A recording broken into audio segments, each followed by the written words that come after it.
Hello friends, நாளைக்கு பார்த்தீங்கன்னா கார்த்திகை தீபம். கார்த்திகை தீபத்தன்று சாயந்தரம் பார்த்தீங்கன்னா நம்ம பூஜை அறையில் முக்கியமாக ஏற்ற வேண்டிய தீபம் என்னன்னு பார்த்தீங்கன்னா மாவிளக்கு தீபம் தான். இந்த மாவிளக்கு தீபம் நம்ம இந்த மாவை எப்படி ரெடி பண்ணணும் பார்த்தீங்கன்னா திணை அரிசியில் நம்ம தீபம் ஏற்றுவது ரொம்பவே விசேஷமானது. முருகருக்கும் ரொம்பவே விசேஷம். அதே மாதிரி சிவபெருமாளுக்கும் திணை அரிசியில் மாவிளக்கு மாவு ரெடி பண்ணி ஏற்றுவது ரொம்பவே விசேஷமானது.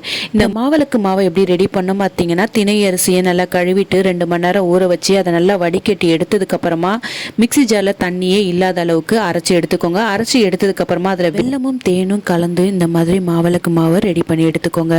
பூஜை அறையில வாழை இலையில பச்சரிசி நிரப்பி மாவிளக்கு மாவு வச்சு அதுல மஞ்சள் குங்குமம் வச்சு நெய் ஊற்றி தீபம் ஏற்றுங்க.